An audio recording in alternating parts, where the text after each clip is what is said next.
விளையிற பூமியடா விவசாயத்தை பொறுப்பா கவனிச்சு சீரோவடா உண்மையா உழைக்கிற நமக்கு எல்லா நன்மைகளும் நாடி வந்து கூடுதடா.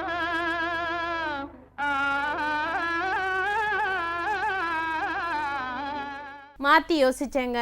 திருவள்ளூர் மாவட்டம் ஊத்துக்கோட்டை தாலுகா ஸ்ரீராமகுப்பம் உழவர் திரு வி கோபி பாலிலிருந்து மதிப்பூட்டப்பட்ட பொருட்கள் தயாரிப்பது, எவ்வாறு அத்தொழில்நுட்பத்தை கற்றறிந்தார், எவ்வளவு முதலீட்டில் ஆரம்பிப்பது, அவ்வாறு செய்யும் போது மேற்கொள்ளப்படும் வியாபார உக்திகள் என்னென்ன என்பதை கூற கேட்டபோது,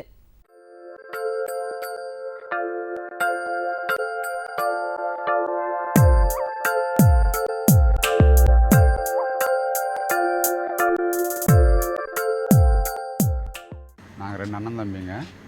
சின்ன ஒரு விவசாயம் பார்க்குறாரு. நான் இந்த பாலை டெய்லி 1500 லிட்டர் கொள்முதல் பண்ணி தொழில் பண்ணி வரோம். காலையில் 8 மணிக்கு எங்கள் பால் சேர்ந்துடும் எல்லாமே. அந்த வர்ற பாலை ஒவ்வொரு விவசாயிகிட்டேருந்து கலெக்ட் பண்ணுற ஒரு பாலை இதை மாதிரி எடுத்து விவசாயிங்களுக்கு அந்தந்த ஏஜென்ட்டுக்கு எதிரிலேயே நாங்கள் பாலை எடுத்துன்னு டெஸ்ட் பண்ணி அவங்களுக்கு இது பண்ணுறோம். யாரும் இதை ஏமாற்ற முடியாது. இப்போ என்ன இருக்குமோ அதை அப்படியே காட்டி விட்றோம். இது அவங்க பாலில் இருக்கிற புரோட்டீன், ஐரன், அவங்க ஃபேட்டு எல்லாம் காட்டி கொடுக்கும். இது நார்மலாக 7 ஃபேட் இருக்கும். இந்த 7 ஃபேட் 7 ஃபேட்டாக கொடுத்தோன்னா அது ரொம்ப இதாகும். ஹெல்த்துக்கு அவ்வளோ நல்லா இருக்காது. ஃபுல் ஃபேட் ஹெல்த்து கம்மியாக இருக்கும். இது நாங்கள் தயிருக்காக யூஸ் பண்ணுறதுனால 3 ஃபேட் இது பண்ணி தயிருக்கு யூஸ் பண்ணுறோம் சார். இது 3 ஃபேட் ஆனால் தான் தயிருக்கு நல்லா இருக்கும். அதுக்கு மேலே பண்ணாங்கன்னா 7 ஃபேட் பண்ணாங்கன்னா அதில் ஒரு விதமான வாடை வரும். அந்த அதிகமாக கொலஸ்ட்ரால் ஆகிடும். அதுக்காக 3 ஃபேட் ஆகி தயிர் நாங்கள் போடுறோம். மிச்சம் அந்த 6 ஃபேட்டு 7 ஃபேட் இருக்கிற பாலை ஐஸ்கிரீம் அனுப்புகிறோம். இதை தான் க்ரீம் மிஷின் சொல்லுவாங்க. இது 1 மணி நேரத்துக்கு 500 லிட்டராக க்ரீம் எடுத்து விட்டுரும். வெண்ணெய் தனியாக, பால் தனியாக வந்துடும். ஒரு பக்கம் க்ரீமாக வரும், ஒரு பக்கம் பால் வரும். இந்த பால் தயிருக்கு ஆகிறோம். இதை நெய்யுக்கும் அதே மாதிரி ஐஸ்கிரீமுக்கும் யூஸ் பண்ணுவோம். இது நேச்சுரலாக இருக்கும் சார். இது நல்லா டேஸ்ட் இருக்கும். எந்த ஒரு கெமிக்கலும் இல்லாமல் நாங்கள் பால் தொழில் பண்ணுறோம். எந்த ஒரு கெமிக்கலும் ஆட் பண்ணுறதில்ல. பால் வந்தால் மாதிரி அப்படியே நேச்சுரலாக அப்படியே பண்ணுறோம். அதனால் எங்கள் பால் நல்ல டிமாண்ட் இருக்குது. இந்த க்ரீம் எடுத்த பாலை அப்படியே நாங்கள் பாலை காய்ச்சி அந்த பாலில் திருப்பி 3 ஃபேட் வர்ற மாதிரி திருப்பி ரா மில்காக ஊற்றி அதில் ஃப்ரெஷ் மில்க் ஊற்றி தயிர் ஆக்குறோம் சார். இந்த தயிர் அப்படியே கட்டி மாதிரி நிற்கும். இதில் 3 ஃபேட் இருக்கும் சார். இதில் 3 ஃபேட் இருக்குங்க. இதில் இந்த 3 ஃபேட் இருக்கிறதுனால வெறும் ஸ்கிம்டு பண்ணி அப்படியே ஊற்றினோம்னா அதில் டேஸ்ட் வராது. டேஸ்ட்டும் வராது. அதில் ஒரு விதமான புளிப்பு வரும். இது நம்ம திருப்பி 3 ஃபேட் அதில் கலக்கிறதுனால திருப்பி ஃப்ரெஷ் பால் ஊற்றி திருப்பி 3 ஃபேட் வர்ற மாதிரி கலக்கி நம்ம பாலை காய்ச்சி தயிர் போடுறோம். தயிர் போடுறதுனால நல்ல டேஸ்ட் இருக்குது. இந்த தயிர் எங்களுக்கு கேன்டீனுக்கு போகுது. மிச்ச பால் ஒரு நாளைக்கு கிட்டத்தட்ட ஒரு 400-500 லிட்டர் கோவா பண்ணுறோம். அது எறும்பாலும் தனியாக, பசும்பால் தனியாக பண்ணி சென்னைக்கு யாருக்கு ஆர்டர் பேரில் நாங்கள் டெலிவரி பண்ணியிருக்கோம் சார். எங்கள் கோவா ரொம்ப விரும்பி கேட்குறாங்க. ஏன்னா நேச்சுரலாக இருக்கிறதுனால விரும்பி கேட்குறாங்க. நேச்சுரல் டேஸ்ட் இருக்குது, அதை விரும்பி கேட்குறாங்க. இன்னும் பண்ணோம், பேக்கிங்கெல்லாம் பண்ணுற ஒரு ஆசை இருக்குது. அது பண்ணோன்னா இந்த மில்கெல்லாம் எப்படின்னா ரா மில்க் நம்ம வாங்கின ஒரு 2 ஹவரில் சில் பண்ணி 5 ஹவரில் டெலிவரி பண்ணோம். அப்போ அதுதான் பால். அதுக்கப்புறம் நம்ம டைரியில் வாங்குகிற பால்லாம் கிட்டத்தட்ட ஒரு 3 நாளைக்கு அப்புறம் தான் நம்ம சாப்பிட்றோம். அவன் வாங்கின 3 நாளைக்கு அப்புறம் தான் நம்ம குடிக்கிறோம் அந்த பாலை. நம்ம பால் எப்படின்னா காலையில் 7 மணிக்கு வாங்கினோம்னா அடுத்த 11 மணிக்கெல்லாம் பேக்கிங் பண்ணி விற்றுணும். அந்தளவுக்கு விற்கணும்னா ரொம்ப அதுக்கு டிரான்ஸ்போர்ட் ஆகும், செலவுங்க அதிகமாகும் சார். ரேட்டுங்க அதிகமாகிடும், செலவுங்க அதிகமாகும். ஆனால் நேச்சுரலாக இருக்கும். எந்த ஒரு பாதிப்பும் இருக்காது அது குடிக்கிறதுனால. இவரை தொடர்பு கொள்ள வேண்டிய கைபேசி எண் வி கோபி 9444326751. விதையானது வேளாண்மையில் முக்கிய இடுபொருளாக உள்ளது. விதை அறிவியல் துறை 1972ஆம் ஆண்டு தொடங்கப்பட்டு 40 ஆண்டு காலமாக கல்வியை குறிக்கோளாக கொண்டு பட்ட படிப்பு, பட்ட மேற்படிப்பு, தொலைதூர கல்வி ஆகியவற்றின் மூலம் வேளாண்மை வளர வழிவகுக்கிறது. மேலும் இது குறித்து கோவை தமிழ்நாடு வேளாண் பல்கலைக்கழகத்தின் விதை அறிவியல் மற்றும் உயிர் வேதியியல் துறையின் பேராசிரியர் மற்றும் தலைவர் முனைவர் ஏ விஜயகுமார் அவர்கள் விளக்கம் அளிக்கிறார்.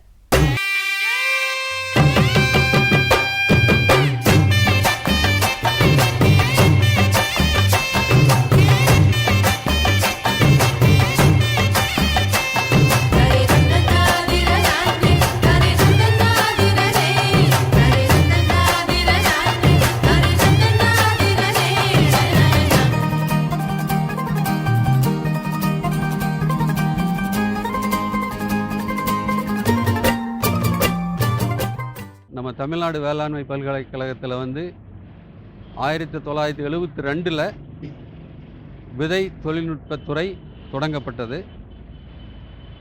இத்துறையில் பார்த்திங்கன்னா கடந்த 40 ஆண்டுகளாக விதை தொழில்நுட்பத்தில் வந்து கல்வி, ஆராய்ச்சி மற்றும் விரிவாக்கம் போன்ற குறிக்கோள்களோடு இந்த துறை இயங்கி கொண்டு வருகிறது. வேளாண்மை பல்கலைக்கழகத்து முதல் குறிக்கோள் வந்து கல்வி. இந்த கல்வின்னு சொல்லும்போது பல்கலைக்கழகத்தில் வந்து வேளாண் மற்றும் வேளாண் சார்ந்த இளங்கலை பட்டப்படிப்புகள் நடத்தி கொண்டு வருகிறோம். அந்த பட்டப்படிப்பில் வந்து மாணவர்களுக்கு விதை உற்பத்தி மற்றும் விதை தரக்கட்டுப்பாடு பற்றிய பாடங்களை எடுத்துக்கொண்டு வருகிறோம்.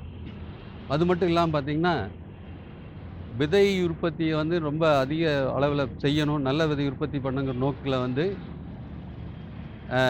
முதுகலையில் விதை தொழில்நுட்ப முதுகலைத்தில் வந்து விதை தொழில்நுட்பங்கிற ஒரு எம்எஸ்சி பட்டப்படிப்பும் அது மட்டும் இல்லாமல் முனைவர் பட்டப்படிப்பும் வந்து இங்கே நடத்தி கொண்டு வருகிறோம். கடந்த 40 ஆண்டுகளில் கிட்டத்தட்ட 358 முதுகலை பட்டதாரிகள் விதைநுட்பத்துறையிலையும் முனைவர் பட்டப்படிப்பில் வந்து 85 பட்டதாரிகளையும் உருவாக்கியிருக்கிறோம். இந்த மாதிரி பட்டதாரிகள் பார்த்திங்கன்னா மாநில அளவு மற்றும் நாட்டு அளவில் வந்து எல்லாம் பல மாநிலங்களில் வந்து பணி மேற்கொண்டு வருகிறார்கள். அதனால் இந்த மாதிரி நம்ம பட்டதாரிகள் உற்பத்தி செய்யும்போது தரமான விதை உற்பத்திக்கு வந்து நம்ம ஒரு ஊக்குவிப்பாக இருக்கும். அந்த முறையில் அதை பண்ணி கொண்டிருக்கிறோம். இது மட்டும் இல்லாமல் பார்த்திங்கன்னா பல்கலைக்கழகத்தில் நடத்துகிற அக்ரிகல்ச்சர் டிப்ளமோ 2 வருட பட்டய படிப்புக்கு கூட நம்ம விதை உற்பத்தி முறைகளை பற்றி சொல்லித்தரோம். இதை விட ஒரு விசேஷமான இது என்னென்னு கேட்டிங்கன்னா, நம்ம தொலைதூர கல்வித்துறையில் வந்து விவசாயிகளுக்காக ஒரு பட்டப்படிப்பு ஆரம்பிச்சிருக்காங்க. அந்த பட்டப்படிப்பிலும் வந்து விதையினுடைய முக்கியத்துவத்தை விவசாயிகளுக்கு கூறுவதற்காக ஒரு விதை உற்பத்தி பற்றிய பாடம் நடத்தி கொண்டு வருகிறோம். இந்த ஒரு கல்வி பணி முடிந்தோடனே அடுத்த முக்கியமான பணின்னு பார்த்திங்கன்னா ஆராய்ச்சி.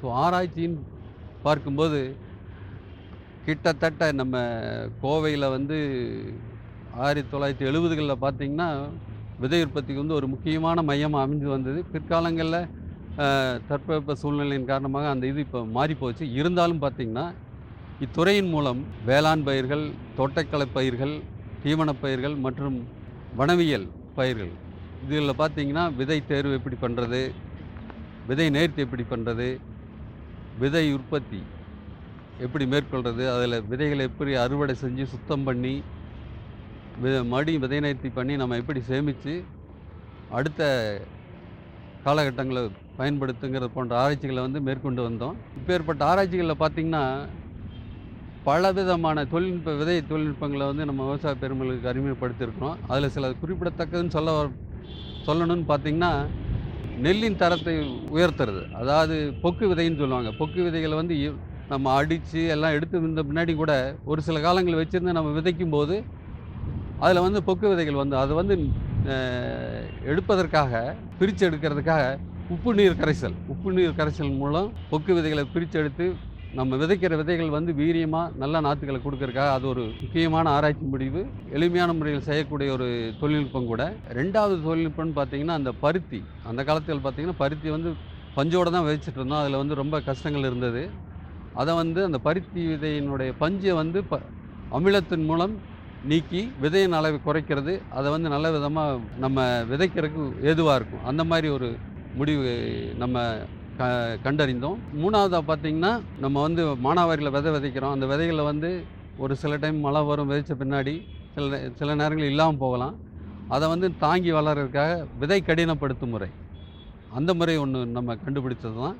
அதே போல் பார்த்திங்கன்னா மற்ற இப்போ எள்ளெல்லாம் இருக்குன்னு வைங்களேன், எள்ளை வந்து நம்ம ரொம்ப சின்னதாக இருக்கும், அதை நம்ம வந்து விதைக்கிறது கஷ்டம், தூவுறது கஷ்டம். அதனுடைய உருவத்தை மாற்றி விதையினுடைய சைஸை கூட்டி நம்ம போடுறதுக்கு வந்து ஈஸியாக இருக்கும். அதை வந்து விதை முலாம் பூசுதல்னு சொல்லுவோம்.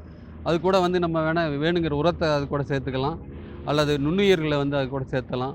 அந்த மாதிரி ஒரு விதை நேர்த்தி முறைகளை நம்ம கண்டுபிடிச்சிருக்கோம். அது இல்லாமல் இப்போ பார்த்திங்கன்னா பாலிமர்னு சொல்கிறாங்க. பாலிமருங்கிறது வந்து எந்த ஒரு தாக்குதலும் வராது. விதைகளை வந்து தரையில் போடும்போது எந்த ஒரு தாக்குதலும் வராமல் காப்பதற்காக பாலிமருங்கிற ஒரு விதை முலாம் பூசலைங்க நம்ம கண்டறிஞ்சிடலாம்.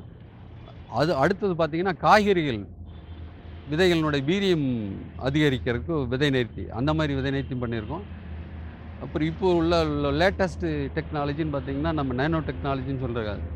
அதை பயன்படுத்தி உளுந்தில் வந்து அங்கக நுண் துகள்களை கொண்டு விதை நேர்த்தி செஞ்சு எப்படி அதனுடைய வீரியத்தை கூட்டுறது, மகசூலை கூட்டுறங்கிறத தொழில்நுட்பத்தையும் நம்ம கண்டறிந்துள்ளோம். அடுத்ததுன்னு பார்த்திங்கன்னா விரிவாக்கம்னு பார்க்கும்போது, விரிவாக்கத்தில் பார்த்திங்கன்னா நம்ம துறையின் மூலமாக கனடா நாட்டு உதவியோட விவசாய பெருமக்களுக்கு வந்து அவங்களே விதை உற்பத்திகளை வந்து தரமாக செய்யலாம் அப்படிங்கிறத ஒரு பாடத்திட்டத்தை அவங்களுக்கு கொடுக்கணுங்கிறதுக்காக விதை உற்பத்தி சுயகல்வி திட்டம்னு சொல்லி ஒரு திட்டத்தை ஆரம்பித்து, அதில் பார்த்திங்கன்னா நம்ம தமிழ்நாட்டில் இருக்க எல்லா பகுதியில் உள்ள விவசாயிகளுக்கு விதை உற்பத்திகளில் ஆர்வம் கொண்டு வர்றதுக்காக 26 பயிர் ரகங்களில் பார்த்திங்கன்னா நம்ம புத்தகங்களாக வெளியிட்டு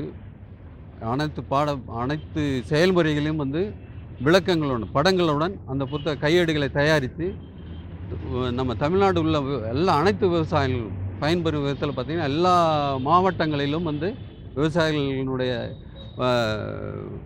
இன்ட்ரெஸ்ட்டை பொறுத்து அவங்களுக்கு வந்து இந்த கையேடுகளையும் கொடுத்து பயிற்சிகளும் கொடுத்து அந்த மாதிரி ஒரு செயலாக்கம் விரிவாக்கம் பண்ணியிருக்கோம். அதில் பார்த்திங்கன்னா நிறைய விவசாயிகள், நிறைய நம்ம நார்த் ஆற்காடு, நம்ம கடலூர் மாவட்டங்கள், தேனி மாவட்டம் போன்ற மாவட்டங்கள் வந்து நிறைய விவசாயிகள் வந்து இப்போ விதை உற்பத்தியிலேயே ஈடுபட ஆரம்பிச்சிட்டாங்க. அந்த மாதிரி ஒரு விரிவாக்க பணி மேற்கொண்டோம். அது மட்டும் இல்லாமல் நம்ம விவசாயிகள், விதை உற்பத்தியாளர்கள், விதை சான்றளிப்பு அலுவலர்கள் மற்றும் விதை தொழில் முனைவோர் அவங்களுக்கு வந்து நம்ம ஒவ்வொரு வருடம் வந்து புதிய தொழில்நுட்பங்களை பற்றிய ஆராய்ச்சிகளை வந்து மாநில தேசிய அளவிலான விரிவாக்க பணிகள் பயிற்சிகளை வந்து நடத்தி கொண்டு வருகிறோம். இவரை தொடர்பு கொள்ள வேண்டிய கைபேசி எண் முனைவர் ஏ. விஜயகுமார் 9443776528. மீண்டும் நாளைய பொன்விளையும் பூமி நிகழ்ச்சியில் சந்திப்போம். நன்றி, வணக்கம்.